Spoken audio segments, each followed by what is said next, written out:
Good evening, everyone. Thank you for tuning in. We will start in a few seconds.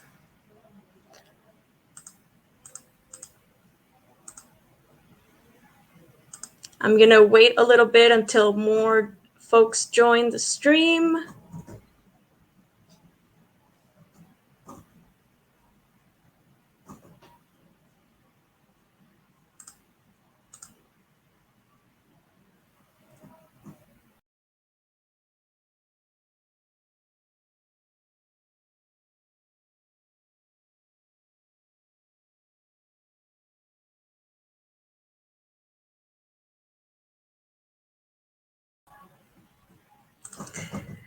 All right. Well, let's get started. Welcome once again, everyone.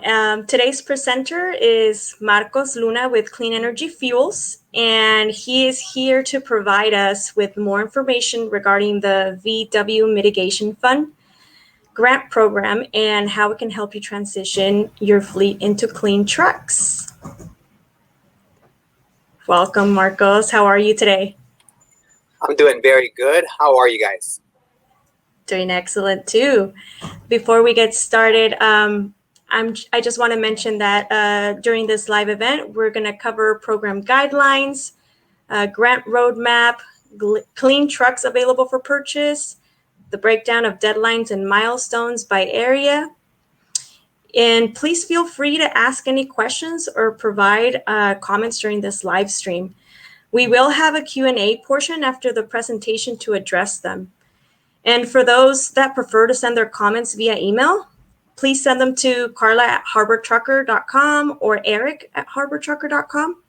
If for any reason we don't get to your question during this live stream, we will make sure we answer those offline.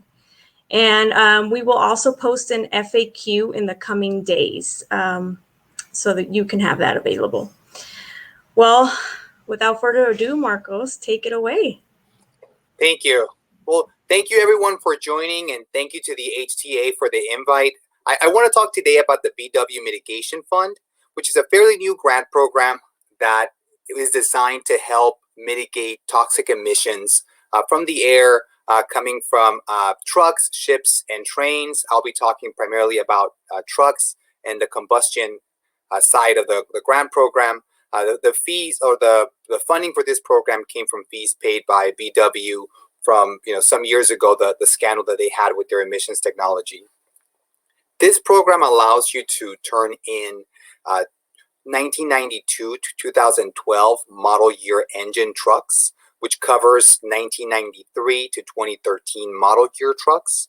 If you have any older models, here in California, we may not have older than, say, 2000. But if you have any older models that are CARB compliant still, you're able to turn those in up to a 2013 model year truck with a 2012 model year engine. In order to participate with this program, you have to scrap your older truck, and you get up to $85,000 to be able to purchase a brand new CARB compliant low NOx natural gas truck. The incentive amounts are given out in a sliding scale. That's why it's very important that you reach out as soon as possible so that we can explore your options and help you calculate your expected incentive. In order to be eligible for this grant program, your truck has to primarily operate in California about 75% of the time, and you have to provide documentation that shows that you primarily operate in California. If that is already a given, we collect documents for the application, such as 1 year of registration, 1 year of insurance, 1 year of maintenance or inspection records. Anything that has your odometer reading on it, we're able to at least take a look at to be able to calculate and help you figure out your incentive amount. We also want to look at truck photos and compliance certificates to be able to provide to the grant agency the assurance that your truck is compliant and that we're able to identify your engine and your engine serial information. The existing truck, like I said, has to be scrapped in order to participate in this program, but you're able to hold on to that existing truck until your new truck arrives. The grant timeline, as expected, of course, delays can happen, but we're hoping that anyone that applies right away will go through reviews and contracting in the next 6 months. You're able to order your truck after that point and hopefully receive your truck before the end of next year. Right now, it looks like the dealers have a big backlog of orders, so it is imperative that you order your truck as soon as possible, so that you're not against that compliance deadline later on in the end of next year. The program is now open statewide, so if you travel all the way from San Diego all the way up to the borders of California, you're able to reach out and at least explore your options with this program to see what you can get and to see if this grant program is good enough for you. Now, what if after you hear all the great things about this program, you still feel like maybe this isn't the right program for you, but you'd still like to purchase CNG trucks? I would urge you to give us a call, because we have private and public funds at our disposal ready to be able to find a solution for you. So if you have the initiative to at the very least try to explore those options, we're able to find, or at least help you find, a solution that'll be suitable for you and your company. And with that, I open the floor for any FAQ. Thank you so much, Marcos. We're going to start the Q&A portion. I'm going to add my coworker, Eric Mathis, who is going to moderate the Q&A session. Hey, Eric. Hey, everybody. Thank you for joining us today. Like Carla said earlier, go ahead and enter any questions you have on the chat, or you can send them in email form, eric@harbortrucker.com, and we'll tackle them one by one. So one of the questions that comes up often is, a lot of these grants, people think they're just for larger fleets, the bigger guys, but most of our industry is, a lot smaller. I mean, 10 trucks or less is more common than, those huge fleets. So if I'm a business with only a few assets, what is the credit check process like for me? So there is no credit check process at all to go through these grants. That's one of the greatest things that the public funders are able to help with. So they work primarily with affected areas. So anyone that travels within an area that is affected by pollution, they're able to help out. There's not really a credit check in order to receive the funding. Now, once you go and purchase your truck, if you need help with the balance, so say you put in your $85,000 from the grant program, and there will be a balance on the truck. Then if you aren't able to pay that out of pocket, you would need to find a finance company. But other than that, there is no grant credit check process. Thanks. A question that just rolled in is, can I go to any dealer near me, or is there a certain dealer that accepts this program? All dealers should accept this program. All dealers are able to help you with this program if they have a grant department. However, do keep in mind that this program is a little lengthy. So when you go to certain dealers, they may not have, just with all the backlog orders, they may not have the time to help you with that process. And then that's why here at Clean Energy, we're able to help usher you through the process of the grant. And if not, there's also people at the AQMD that can help answer any questions that you may have. So if you go to a dealership and you don't get the best information, or they're maybe not able to help you in the time frame you need, just know there's other resources. On that same question, do you have a list of dealers that you work with closely? Is there does CARB or the grant administrator have a set list of dealers that they recommend, or is it entirely up to the grantee, the person buying the truck, to do their own due diligence? Or is there, kind of get what I'm getting at, is there any guidance available for them to find someone that's going to help them out? Well, what we can do is we love all the dealers. We were able to work with all of them, and we're able to provide whatever funding we have to any deal that they have. But however, we do work hand in hand with certain dealers here in Southern California. So if you have a doubt about what dealer is the best to go to get a question answered, what dealer has maybe a CNG truck under a lot that you can go take a look at, or what salespeople are selling the CNG trucks. We can definitely help connect you with somebody who has experience in that field. Thanks.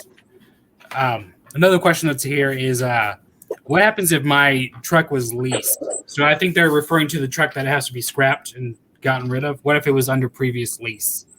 So that's where I would urge people to call, because sometimes if your truck is under lease, that means that you don't practically own your truck. But then there's certain lease contracts that are different than others. Not all leases are created equal. So I would urge people to call and at least let us take a look at the documentation that you have, and then we'll be able to tell you, whether or not you're able to apply. And if need be, we can also send this request to the grant agency and let them know what your scenario is and ask them if we can move ahead with the application. Got it. So there's a little bit of wiggle room, and there's a lot of specific to the situation type thing. So if you have more questions on that, just hit Mark goes up and he'll be able to work it out for you. Or at least help you out. Yes. A lot of folks also have a question about using these grants. So if I use a grant to purchase my truck, do I own the truck outright, or does the granting organization own it? No, you own the truck outright. If you're not using a finance company to purchase a truck and you're just using the grant amount, you own the truck outright. Your name is on the title. The only thing that happens with the grant is that the federal agency or the state agency that's giving you the money, they're sort of in an agreement with you, right? Their part of the agreement is that they're going to give you money to be able to purchase this truck. Your part of the agreement is that you're going to continue to drive this truck and better the environment with it. So long as you keep up your end of the deal, they'll keep up their end of the deal. And what'll happen is they'll send you a contract and they'll outline exactly what the conditions are. Fairly simple things like, for the term of the contract, they want you to keep the truck on the road. They want you to, send them annual reports to let them know how long you've been driving it, if there's any problems, little things like that. Is there a minimum miles driven requirement for this grant? Yes, 20,000 miles a year. There you go. Following up on that dealership questions, the question asker brought that up because he has run into a couple folks that don't know about the program. So, I urge that question asker, you can shoot us an email and we can kind of pass you along to some folks that can point you in the right direction. And a lot of the times, when you go straight to the dealership and you tell them about all these programs, they may not be up to date depending on what dealership you go to. So if you give me a call and you connect me with the salesperson you're talking to, if you like that salesperson and you want to stay with them, I'd be more than happy to let them into what the process is, how they would fit into the mix, and just making it happen for you. Great. Am I allowed to apply for this grant if I did not own my truck for more than 2 years? Yes, because the grant only asks for 1 year of documents. Even if you haven't owned your truck for more than that 1 year, you're still able to apply for it. Usually legacy grant programs ask you for that 2 year mark, and that's why a lot of people with this grant, at least, they kind of have that misconception. But that's one of the great things about this grant. They don't outright ask you to own the truck for 2 years. Got it. I see more questions rolling into the chat, so we're going to go back to those ones. And feel free to still email me your questions if that's easier for you. If a truck has canceled the clean air filter system, would it still be eligible for the grant? Well, if a truck has canceled like a DPF, usually that truck isn't CARB compliant, so it wouldn't be eligible. I'd still ask you to give us a call because we can double check that for you. But that's just in my personal experience. Whenever somebody tells me that they canceled out the filter on their truck, that makes their truck non-compliant with CARB rules. Got it. Here's another question about liens. So I'll just go ahead and read it straight as I got it. I got another question from my uncle that is with me. His question is, can he qualify for this grant if his title has a lien holder on the registration from his boss? He never changed the title to his name, the current owner, even though he had paid off the truck 3 years ago. Well, we're able to show that the truck is his, because he paid off the truck. So he should have something to prove that the truck was paid off. And then we would essentially show that to the grant agency and ask them if it's okay for him to apply. For past solicitations, they've allowed you to move ahead and then just get the title and the registration without the lien holder as soon as possible. But of course, with just like with every other scenario, we'd want to get it checked out by them first. But I would hope that we're able to help them out. Got it. So it sounds like there's precedent here. So it doesn't disqualify you outright. So send your information over, or we can hit you up on Facebook and ask you a little bit more to elucidate a little bit more of the info. What happens to my? So just to interrupt, and that's only because we can prove that your uncle has owned that truck for the last 3 years or 2 years or 1 year, and that's essentially the caveat that we go for there. That's what makes it eligible. Sorry. Got it. Cool. What happens to my truck after I take possession of the new truck? Your truck gets scrapped. So after you take possession of the new truck, there's an inspection process to make sure that the new truck that arrives is compliant with the application and that your truck is still compliant with CARB rules, because all throughout this grant process, your truck has to be registered, insured, and compliant with CARB rules. So long as that process goes through without a hitch, the next step after that is to take your truck to the scrapyard and essentially get rid of it. I do have a list of approved scrapyards by the AQMD, so you're able to take your pick as to where do you want to take it. Sometimes the dealerships will also take your truck and be able to take care of that scrapping for you. So you have those two options. Am I on the hook for that scrap? Do I have to pay out of my pocket to fund that scrap, or is that included as part of this grant process? No, actually, as far as I know, you get money. Yeah, they pay you out. They pay you out by the pound. So yeah, if you wanna take the time to take your truck out, I'm not saying all of them, but some of the scrap yards do pay you out by the pound. Got it. We have another question roll in. Is there a deadline for diesel trucks in Port of LA and Port of Long Beach? I think that might be a little bit more complicated. Maybe, Rick, if you don't mind, can you elucidate? I think you're talking about maybe to enter in the drayage truck registry, but maybe we'll come back to you if you give me a little bit more clarity on what that question is. Unless, Marcos, you know what he's referring to off the bat. I mean, I would say if he's talking about diesel trucks at the ports, the ports have already said that by 2035 they want to get rid of all diesel trucks. And anything in between, I mean, we're guessing, we're estimating that there's going to be a milestone process, kind of like what we're seeing right now. But yeah, I wouldn't know exactly what the deadline is for all the other trucks. Got it. And we have some additional info on there. Maybe I'll work with Carla and we can get back to you with maybe a little timeline that we can send out to you folks to kind of see where the AQMD and the Port of LA and Port of Long Beach deadlines for registration and what's covered on SB1 and that kind of stuff. So I think that may be a resource we might want to work on for these guys to get it out to them. You mentioned earlier a little bit about the timeline of this process. So how long would it take from the day we put in our application to the day I got the new CNG truck? In an ideal world, it would take 30 days, 1 month, 2 months to get it all done. But more than likely, what'll happen is the different milestones of the grant program will take you, let's say, from now till the end of next year, maybe a little bit before it. A big chunk of that waiting time is going to be taken up by the dealerships' lead times, just because if you go to order a truck at the dealerships right now, I mean they're delivering them next year, Q1, Q2. So the longer that you wait to order the trucks, the longer that your truck is going to take to get on the road.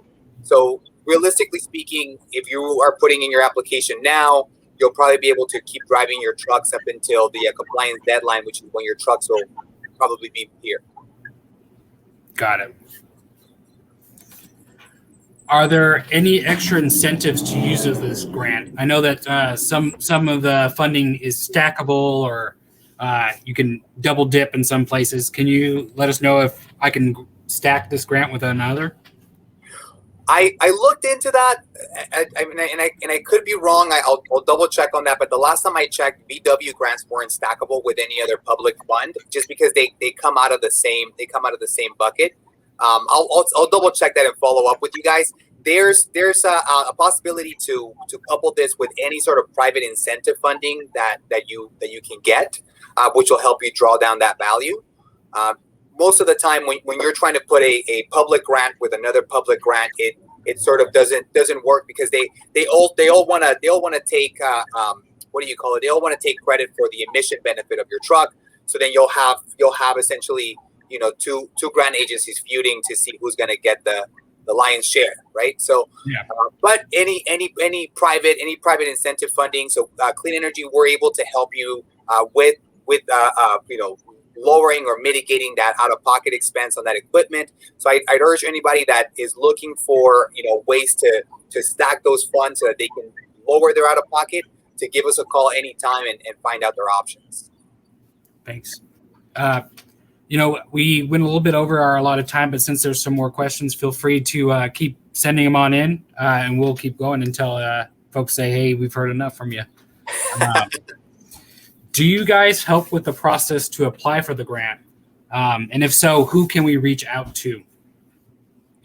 So yes, we do. We have a whole grants department that can help you. On the administrative end to collect all your documents, put them together in a package, and make sure that you're first in line to apply for this funding.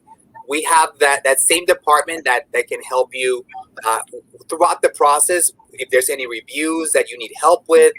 So we're able to help you from end to end. I would say the first person to reach out to may be me, so that I can help kind of onboard you, ask you some very simple questions to make sure that we're on the right track. And then after that, I'll find you a contact over at our grants department that'll be able to help you with the rest of the process. Thanks. We got a couple operational questions.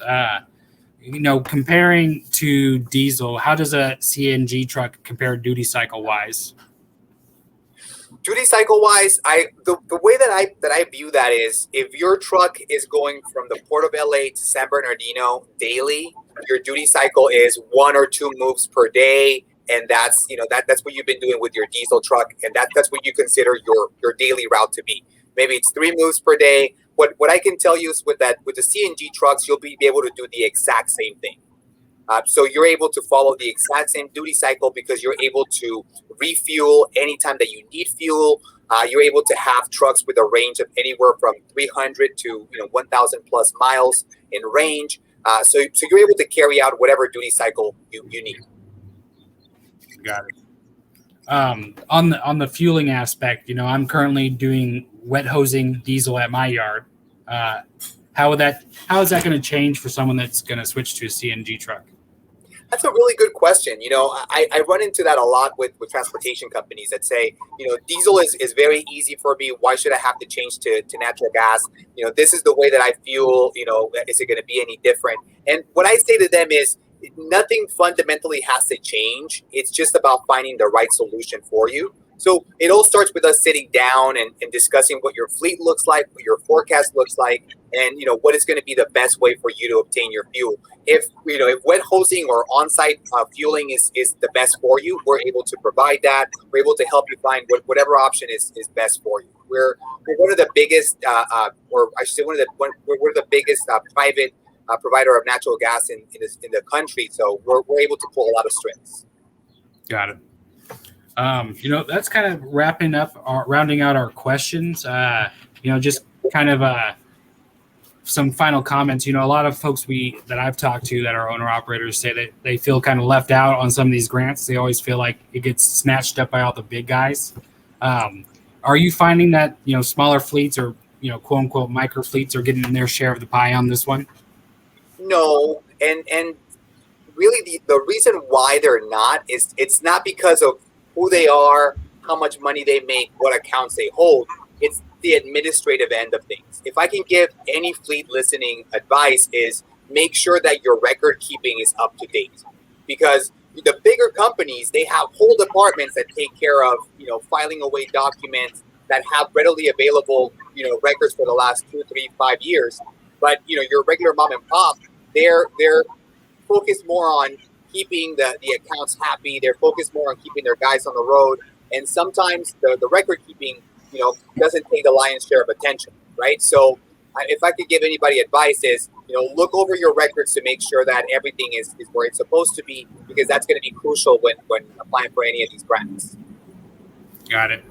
Thanks. If you guys think of some more questions after the program, you have time to digest it, feel free to shoot us an email and we'll pass you along and help you out as best as we can.